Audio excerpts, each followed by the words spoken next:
¿Qué es el desplazamiento? Se refiere a la situación de las personas que dejan sus hogares o huyen debido a los conflictos, la violencia, las persecuciones y las violaciones de los derechos humanos.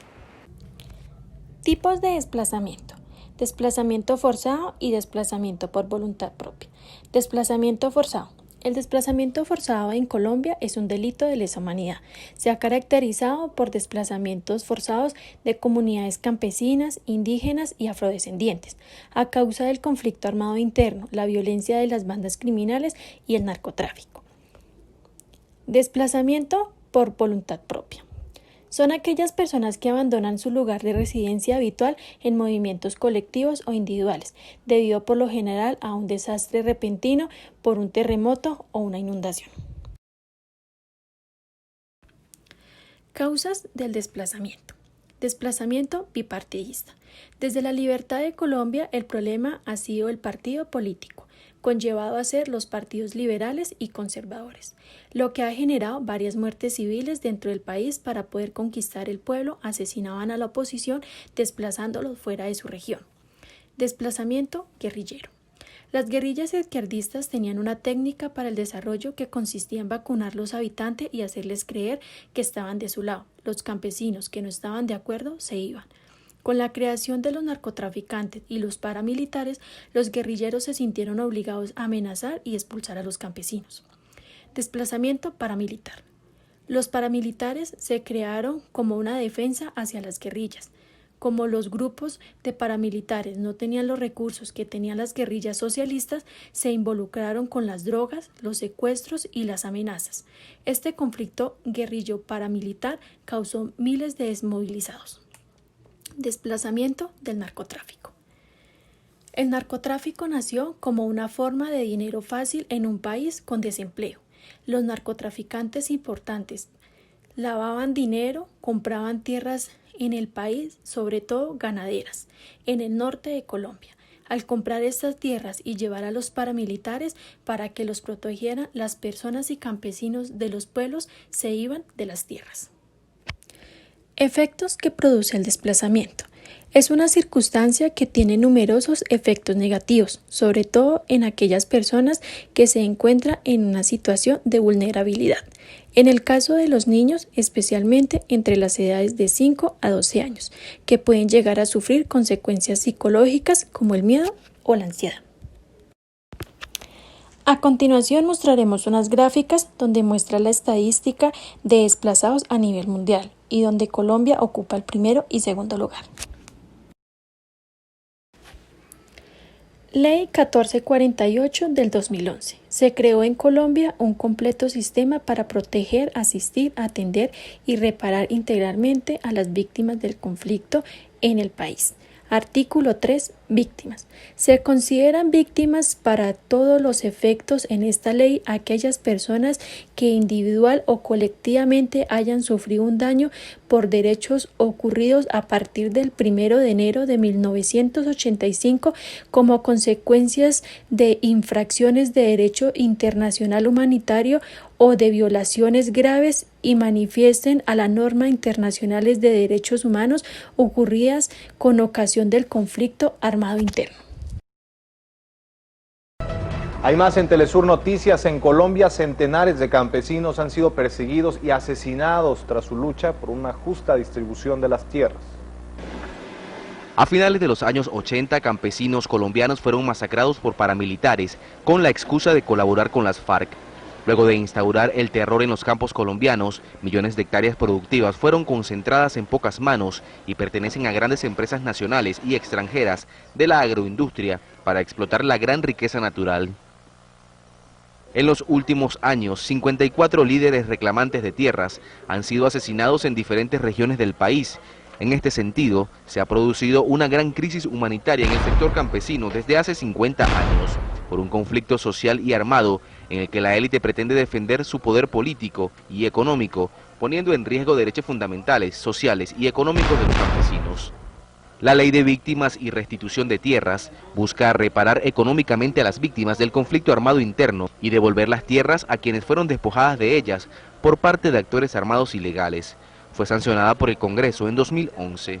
A pesar de la aprobación de dicha ley, según la ONG Consultoría para los Derechos Humanos y el Desplazamiento, informó que en 2011 casi 260.000 personas fueron expulsadas de sus tierras y el Centro de Memoria Histórica que en los últimos 30 años 469 menores de edad fueron asesinados en 207 masacres realizadas por paramilitares.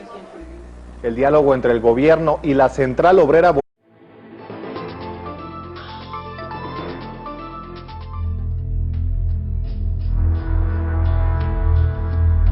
empezó la persecución a raíz de la política.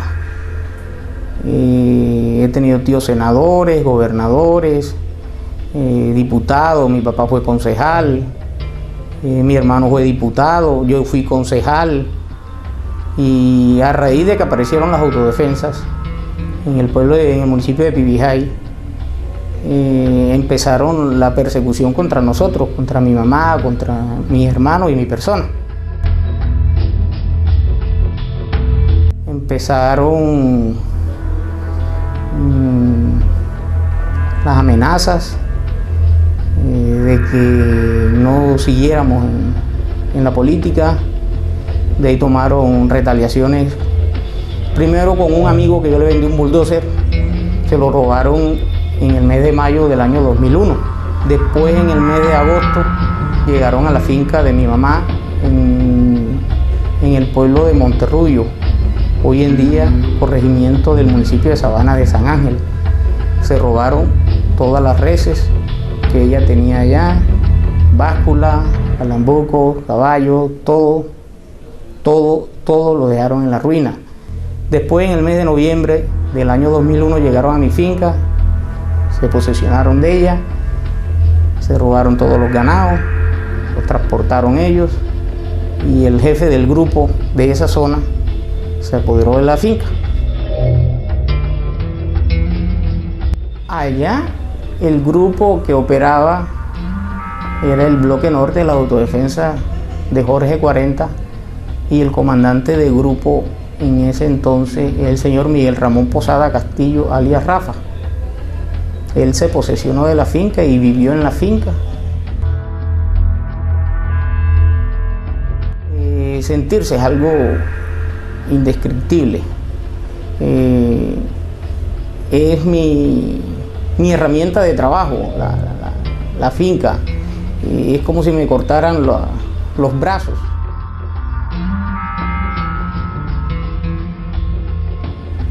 Las tierras en estos momentos están a nombre de una sociedad de agroinversiones La Prosperidad, de la familia Gutiérrez Pemberti. Primero estuvo a nombre del suegro del jefe de grupo, de Miguel Ramón Posada Castillo, alias Rafa. La pusieron a nombre del señor Osvaldo Rubén García Fonseca. De ahí la traspasaron a nombre de Astegán Barranquilla Limitada, representante legal Luis Guillermo Fuentes. De ahí se la pasan a Agroinversiones La Prosperidad, de los hermanos Gutiérrez Pemberti, hermanos del presidente de Ecopetrol en estos momentos.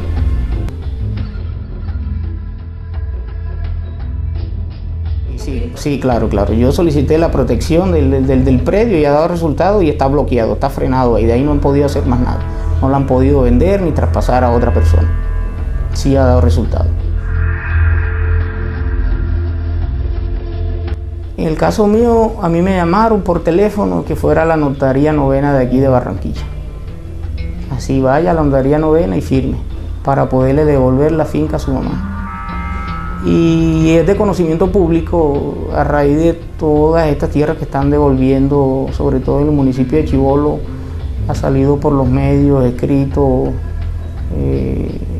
televisión, sobre las oficinas de registro de instrumentos públicos y las escrituras, las notarías, perdón, que están relacionadas en esos casos.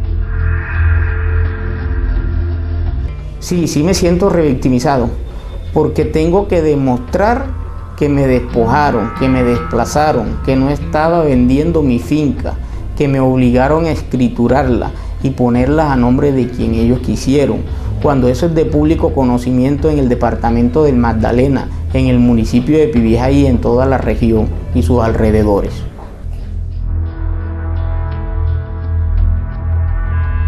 En este gobierno del presidente Santos, que se ha dedicado a la restitución de tierra a las víctimas, y con esta ley que se acaba de aprobar en el Congreso, la esperanza es que me restituyan, que me devuelvan mi finca. El mensaje que les digo a todos los que han sido víctimas por la violencia es que tengan esperanza en esta ley de víctimas y ley de tierra. Y el que no lo haya hecho, que lo haga, que la solicite, si para eso son las leyes, para aplicarlas y para que el Estado dé resultados, siempre y cuando sea verdad lo que le hayan hecho. ¿Qué es la migración?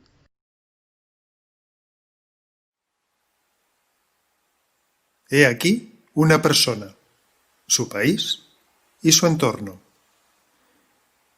Las cosas no van bien en este país y esta persona debe dejarlo todo e irse a otro lugar para poder trabajar. Seguramente, si pudiera elegir, se quedaría en su país. Su objetivo es ahorrar y regresar algún día. ¿Qué es la migración?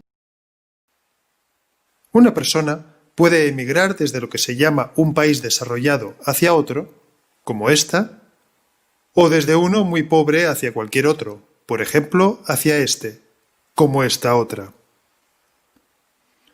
A la persona del país desarrollado se le desea un buen viaje y se espera que consiga un trabajo legal, un salario justo y asistencia sanitaria, que tenga oportunidad de integrarse y que pueda conservar su cultura. No es fácil, pero puede ser. En cambio, la del país pobre se encuentra siempre con una realidad muy diferente. Le tiene que pagar a mafias para viajar en condiciones penosas y debe esquivar o saltar controles de entrada. Podrá ser privada de libertad en centros de internamiento sin haber cometido ningún delito. Y si consigue entrar en el país de destino, será explotada laboralmente, no tendrá protección legal, será probable que la detengan por ser diferente, no tendrá derecho a la sanidad pública y su cultura será menospreciada. Exigimos respeto a los derechos y a la dignidad de todas las personas. La inmigración es un tipo de movimiento migratorio que supone la llegada de un individuo o grupo de personas a un país, región o localidad distinto del originario, para establecerse allí. La estancia puede ser permanente o puede ser temporal. Las migraciones humanas están relacionadas con fenómenos como el hambre, el desempleo, las guerras, las persecuciones políticas, entre otras.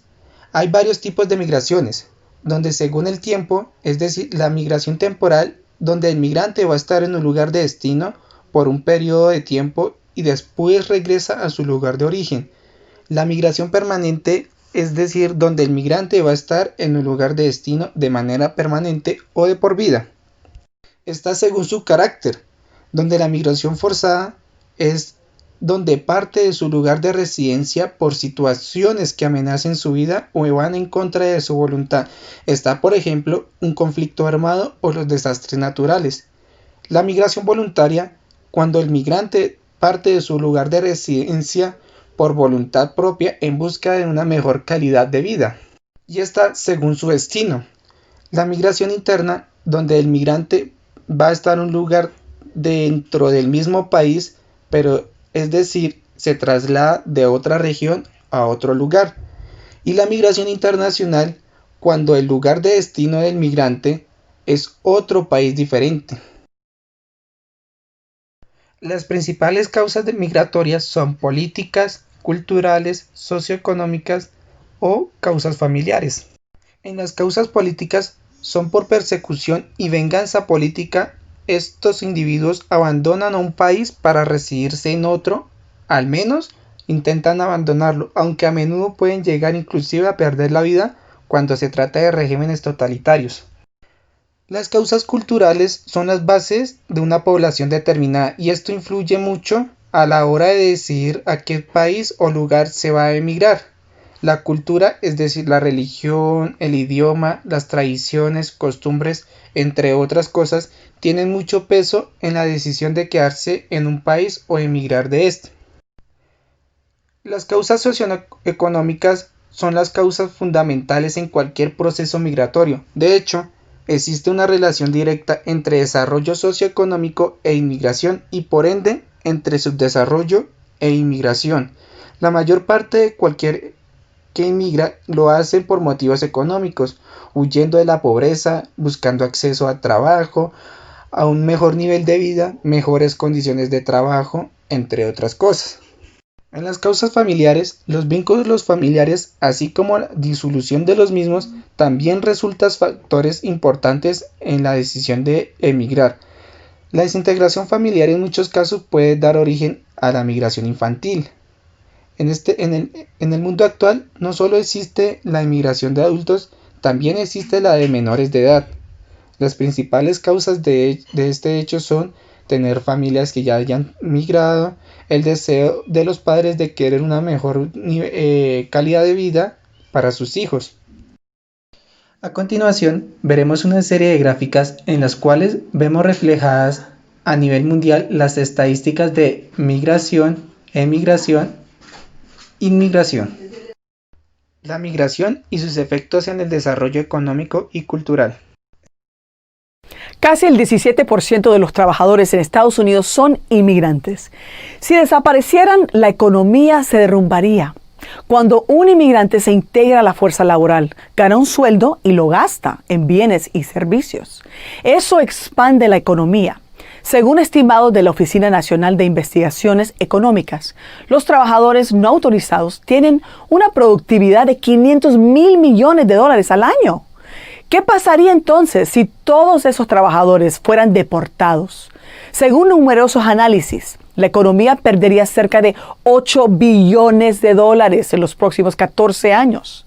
Por otra parte, si tuvieran papeles, el Producto Interno Bruto crecería en $2 billones. ¿Por qué? Una razón, pagarían más en impuestos estatales y federales. Pero ¿no será verdad que los trabajadores nacidos en el extranjero quitan trabajos a las personas nacidas aquí? Varios estudios dicen que no. De hecho, demuestran que los inmigrantes pueden aumentar los salarios de los trabajadores nativos. Otro dato importante, los trabajadores inmigrantes son más innovadores que los trabajadores nativos.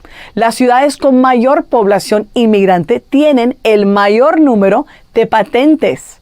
No es que los inmigrantes tengan una creatividad especial, sino que se concentran en los campos de la ciencia y la ingeniería. En conjunto son numerosos los estudios que muestran que los inmigrantes tienen un impacto positivo en la economía de la nación. Por otro lado, las culturas son enriquecidas con las influencias extranjeras. No existen las tales llamadas culturas puras, porque en alguna parte del planeta todas las grandes culturas siempre han tomado algo de otra y lo adoptan como suya, como por ejemplo las historias de música, la ciencia, el arte, la literatura, el comercio. Todas ellas muestran que lo que más creativos son aquellos que no le temen a las influencias extranjeras, sino que están dispuestos no simplemente a copiar de otros, sino que también la de adaptar y reformar y hacer lo extranjero algo suyo, para su propio beneficio cultural. Las culturas que rechazan ese proceso mueren. Las culturas que son abiertas a la inmigración son más probables que innoven y sean más dinámicas y prósperas. Decreto 0834 del 24 de abril del 2013, por el cual se establecen las disposiciones en materia migratoria de la República de Colombia. En este decreto se definen varios artículos en los cuales especifican las disposiciones migratorias que establecen las disposiciones generales sobre la República de Colombia. La competencia es fundada bajo el principio de la soberanía del Estado en autorizar el ingreso, permanencia y salida de extranjeros del territorio nacional. El control, donde la Unidad Administrativa Especial de Migración Colombiana ejerce la vigilancia y el control migratorio de nacionales y extranjeros en el territorio nacional. Buenas tardes, señor Douglas. Buenas tardes. A continuación le realizaré una serie de preguntas. Estas preguntas van dirigidas a un trabajo para la Universidad Javeriana, para la Facultad de Enfermería, en determinantes de la salud. Ok, perfecto. Dicha actividad se enfoca a la migración, en especial la venezolana, hacia el país colombiano. Ya. Son 14 preguntas, no está en la obligación de responderlas todas. Va a cómo ha reaccionado el gobierno colombiano y la Policía Nacional ante su llegada. Pues la verdad, yo tengo ya 6 años acá en Colombia y nunca he tenido ningún altercado ni con ningún ciudadano, ningún funcionario de ninguna entidad pública.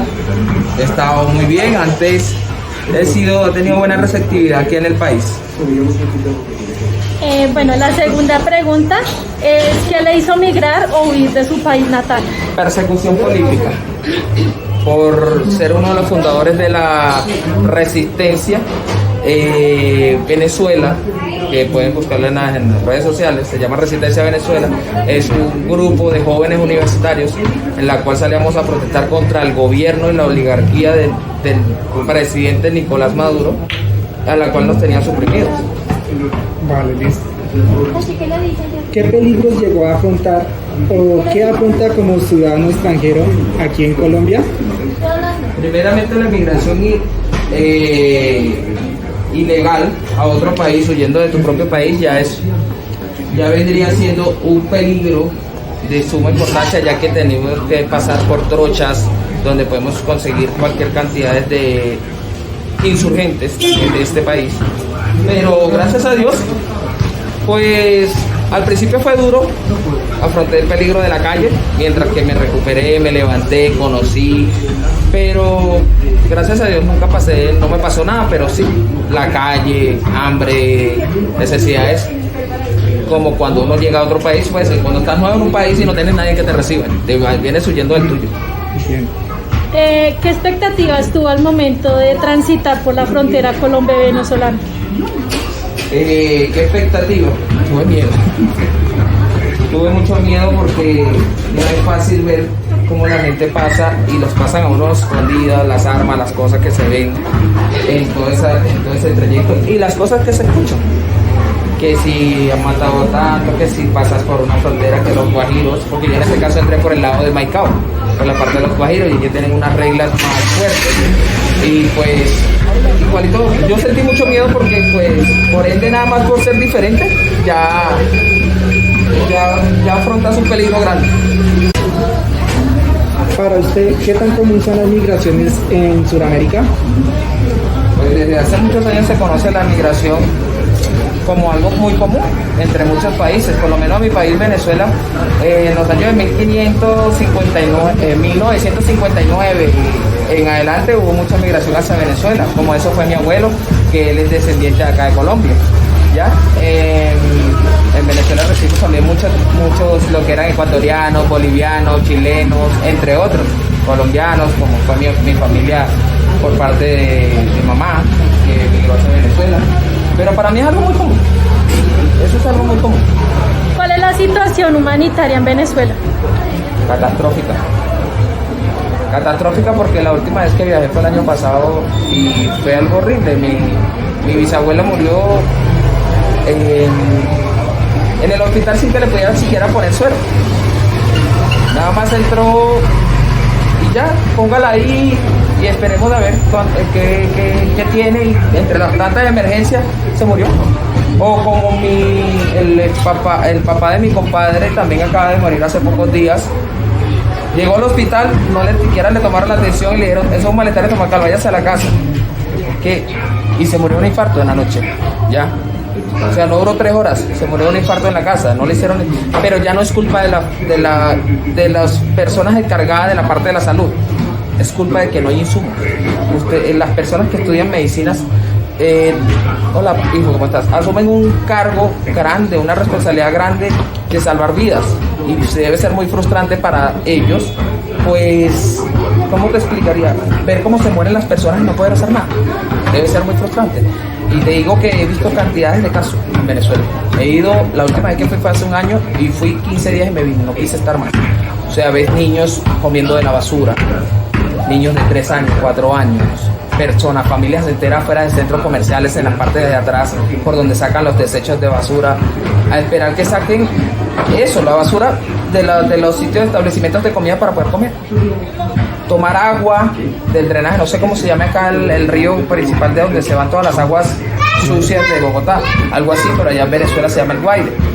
Personas adyacentes en los tubos matrices agarrando agua pegado a las aguas sucias, porque no hay, o sea, ya por ahí es algo denigrante, aparte de la represión que tienen contra uno. ¿Cuál es su posición respecto a la distribución de las ayudas propuestas para Venezuela? Allá la segunda ayuda que se han enviado, cambiamos una cajita de acetaminofén por 30 barriles de petróleo. No es ayuda. La verdad no es ayuda. Y entre otras cosas, por oro y minerales preciosos, piedras preciosas por acetaminofén, no. Estamos en una crisis migratoria de América del Sur. ¿Qué dice el gobierno de Venezuela sobre esto? Pues según el gobierno de Venezuela todo está bien allá y nadie está emigrando. Pero así como yo, que estoy acá presente junto con mis hijos y mi esposa, hay miles de venezolanos acá en Colombia, y no solamente en Colombia, en Sudamérica, ¿ya?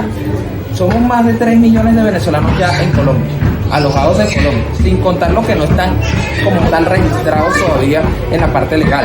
Lo que estamos registrados, pues ya vamos casi 3 millones. ¿Cómo van a decir el gobierno de Venezuela se la pasa diciendo que no hay migración? Cuando eso es a diario, pasan centenares de personas por la frontera, ¿ya? Y no es un secreto para nadie. La migración es algo que de verdad en Venezuela ya casi no hay población y los pocos que quedan están sin recursos. ¿Tiene planes de traer a su familia a Colombia? Ya la tengo acá. ¿Toda? Toda mi familia está aquí. Pude traerlos acá y pues con mi profesión y mis negocios pues pude ayudarlos. Y aquí están, gracias a Dios. En términos generales, ¿ha tenido buenas experiencias con los ciudadanos colombianos? Sí, mucho. Los considero como hermanos. La verdad nunca he tenido de mi parte hacia mí, nunca he tenido ni siquiera un poquito de xenofobia. Ni un poquito. Yo de ese lado no puedo quejarme.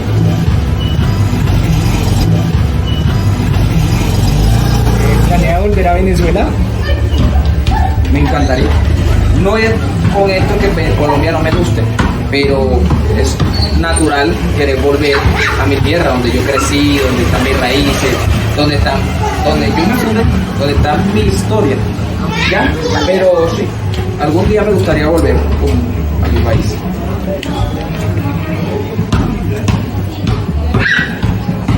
¿En su núcleo familiar hay personas que dependan de usted económicamente, tanto aquí en Colombia como en Venezuela? Sí. Hijos, abuela, padre, primos. Casi todos dependen de mí económicamente. Ahorita, gracias a Dios, pues uno de mis hermanos ya fundó su propio proyecto, pero fue balanceado por mí. Yo fui el primero de toda la familia que emigró hace 6 años. ¿Qué profesión o qué ocupación realizaba en Venezuela y si estas le han podido realizar, las ha podido realizar cabalmente aquí en Colombia? Yo en Venezuela era profesor de barbería y peluquería desde hace ya 10 años y ejerciendo la profesión desde hace 16 años. Y era estudiante de Derecho en la Facultad de Derecho de la Universidad Central de Venezuela. Pero acá en Colombia me he ejercido mi trabajo como barbería, peluquería y me ha ido muy bien. Con eso es que me he levantado. Incluso doy clases acá privadas a personas que quieren avanzar en los cursos que hacen en diferentes, ¿cómo se dice?, institutos de acá del país. Yo les ayudo como a darle un intensivo, ¿ya? Y pues gracias a Dios me ha ido muy bien. ¿Usted de pronto voluntariamente quisiera darle un consejo de pronto a los estudiantes de la universidad? Que sigan adelante, que estudien y que después del esfuerzo viene la tranquilidad. Que eso es lo mejor que les queda a uno. A pesar de que yo sea estudiante también, sea universitario y tenga parte de mi, ¿cómo te puedo decir?, de mi tarea diaria, barbería. También soy estudiado y no significa que algún día no la pueda ejercer. Algún día voy a regresar a mi país a ejercer lo que tanto estudié. Muchísimas gracias.